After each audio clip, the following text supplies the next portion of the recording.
You're watching Colin Brazier here on GB News. Now, the Girls' Day School Trust, it's a group which represents 25 or so girls' schools across the country. It's recently updated its trans admissions policy in what it says is an attempt to protect the status of their schools as single-sex institutions, and the trust has decided that boys who identify as girls will not be granted admission. The move follows a much broader debate about the inclusion of transgender people in women's spaces and whether the inclusion of trans-identified women infringes on the rights of females to single-sex spaces as set out in the 2010 Equality Act. Well, GB News' Tom Harwood has told his six-figure Twitter following that the trust decision is wrong. We'll show you what he tweeted in just a second, but he's here in the flesh. There he is. Oh, no, let's look at his tweet first. There it is. If you call transgender girls boys, not only are you horrifically rude, says Tom, you are massively out of step with the real country, as represented, says Tom, by the data.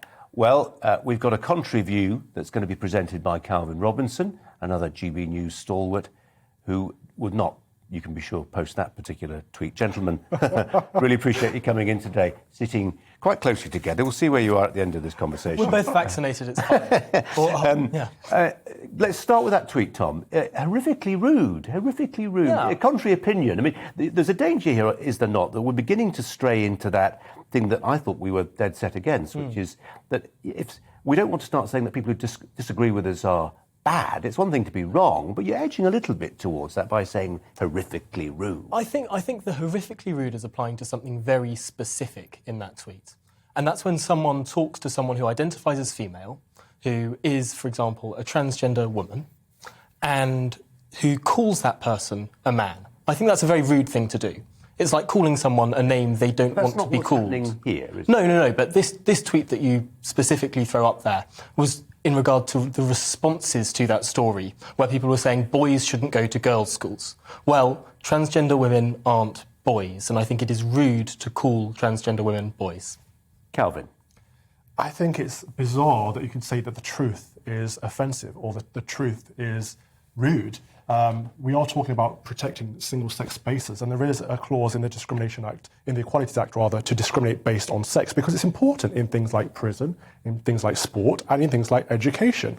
And we know that in all girls' schools, girls tend to do about 11% better in performance in their results in GCSEs and A-levels and go on to university, a lot better than they do in a co-ed environment. So it works, but then we're talking about letting in I won't use the term boys. I'll try and be polite about this, but this is the difference. You take a method to be polite. It's not rude. The truth isn't rude, but you can go out of your way to be extra polite.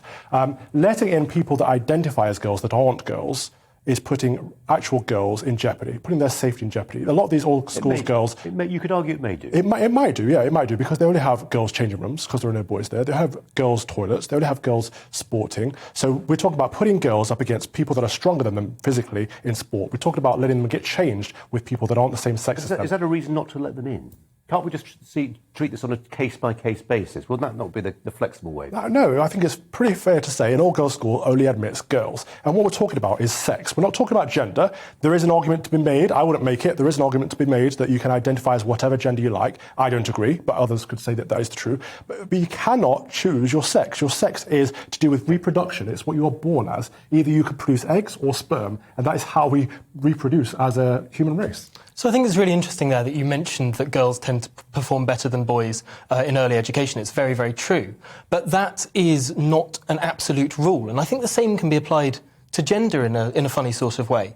In the same way that girls tend to have certain characteristics and the sort of curves of sexual characteristics are bimodal in that way, it's the same in terms of performance. If you see what I mean, what happens when we're looking at transgender people is that actually a lot of characteristics are generally a little bit ambiguous there, and on a case-by-case basis, as absolutely should be the case in schools and in prisons and situations like that. There are many people who would be absolutely out of whack at a boys' school, who should absolutely be going to a girls' school, who would be indistinguishable for you and I between other girls at that school. Tom, is it not the case, however, we're talking here specifically about these schools, that in a lot of these schools they've been quite happy to let things stay ambiguous, but over the long term that's unsustainable. So they've given us clarity. These 25 schools have given us clarity. They've said, we will go with what's on your birth certificate, and that's that flat. So, for instance, as a father of daughters, myself,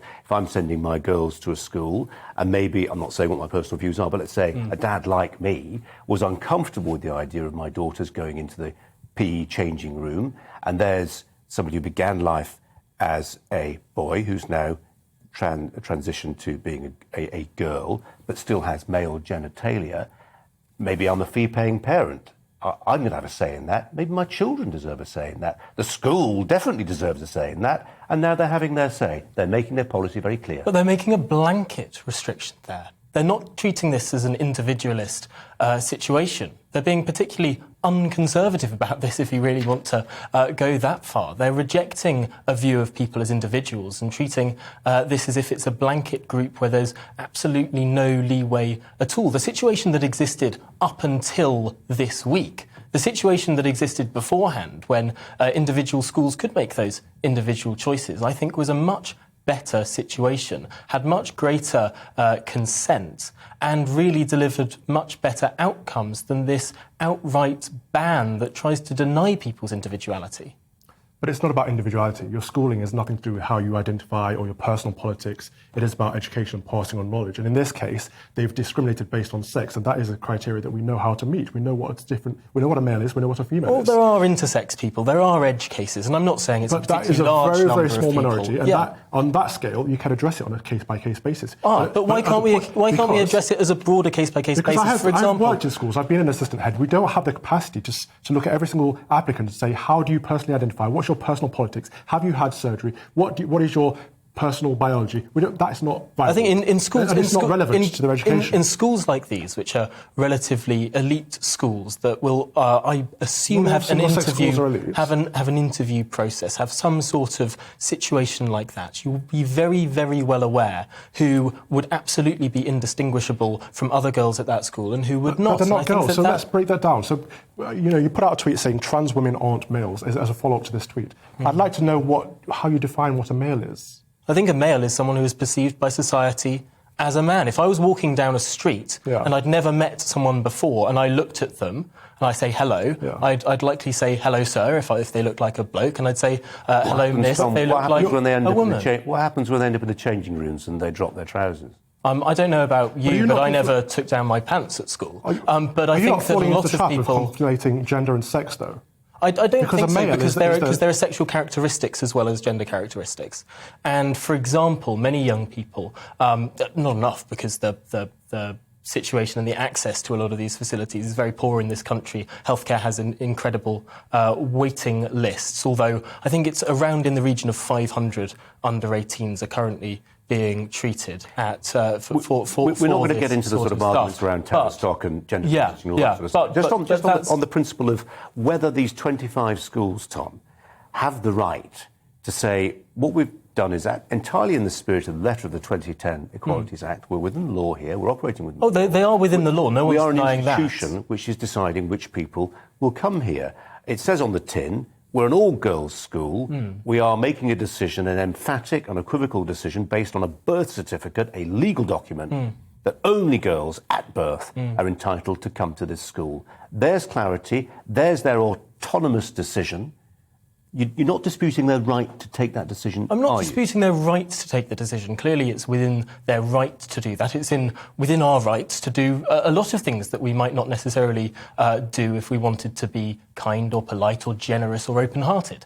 And I think that one of the interesting things in that tweet that you showed earlier, I pointed to some of the research around this. And it's just how out of step this decision is with the views of the British people as a whole. And as a whole... Can we pull up the tweet? As a whole, the British people are actually very in favour of transgender rights. that's a They're likely to disingenuous read say of the stats, that trans women are women and trans men are men. Actually, very disingenuous. women in general are overwhelmingly more likely than men. Okay. It's to say it's 52% of women who say trans women are women, whereas only 33% who say they're not. Well, look at those statistics. 31% of the British population said that sex is based on physical characteristics. 18% said they don't know. So the vast majority were not in favour of what you're saying they were. And those are two different surveys there. 18% say that you should refer to someone only as the gender they were born as. That's the minority, exactly. The vast majority 18% say that they refer to a trans woman as a boy. That's a tiny, tiny proportion. That's a small number of people who would choose to go out of their way to be rude towards a trans person. It's not being rude, admitting facts. Look, there are very clear biological differences between men and women, between males and females.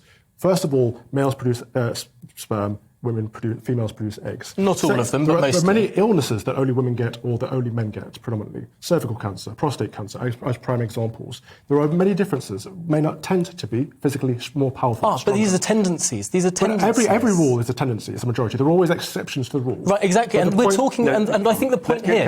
I think the point... Hang on. If we take away... what we're doing here is we're erasing women. We're saying that women don't exist. You choose to be a woman or not. And what we do there is we erase the argument that women are fought for... I think it's dangerous to say it's a choice. No, because you're basing sex on something else. You're arguing about gender. I'm talking about sex in that it's about reproduction. And this is why people have shaped, over the centuries, men have shaped laws in order to control women's liberties through their reproduction. When we talk about sex-selective abortion, when we talk about FGM, when we talk about all these battles that women have fought so hard for years and centuries to kind of get some say in their own individuality. And you're a person who fights for individuality. So It's surprising to me that you're fighting against women being women.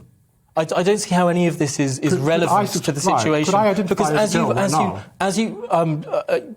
I don't think that you would particularly want to. Could I? So I think you're implying it's a choice. Nonsense. I think you're implying it's a choice, and I think that's a really dangerous road to go down, because clearly it's not, and clearly for these people who go through this incredibly stressful situation. There are individual cases, and we shouldn't focus. Hard cases make bad law and all the rest of it. We shouldn't focus too much on individual cases, but it's an undeniable fact, isn't it, that there are sometimes people using opportunities to change their gender to their advantage. And I'm thinking, for instance, if you are somebody who's been accused and convicted of a sex crime, you're about to be sent to a man's prison, it might be in your interest, for instance. It's not inconceivable, is it? But at that point, you say, actually, my life will be easier in a women's-only prison. It might be also easier if you are a fairly unsuccessful weightlifter or an unsuccessful swimmer, to say, actually, I've got a chance of earning quite a lot of money from this sporting profession of mine by changing my gender. So I'm citing two uncomfortable examples. Of course, and it's your right to do so. I think that there are 2 points with regard to this. This is why, number one, it should be taken on a case-by-case basis. There are some really evident cases where in prisons some trans women should not be in women's prisons. There are some really evident cases, actually, where some trans women would be torn limb from limb in men's prisons and should absolutely be in women's prisons. And obviously, this is a case-by-case individualist basis on which we should take these decisions. As Calvin was rightly saying earlier, predominantly some diseases affect men, some affect women, predominantly blah, blah, blah. And there are these edge cases, and this is all we're talking about. The number of trans children in this country is so very small. 12 million children, maybe 2,000 of them trans. And that is the point. Edge case is very small. We shouldn't be doing broad brushstrokes. 30 seconds left. Calvin, you've got the final word.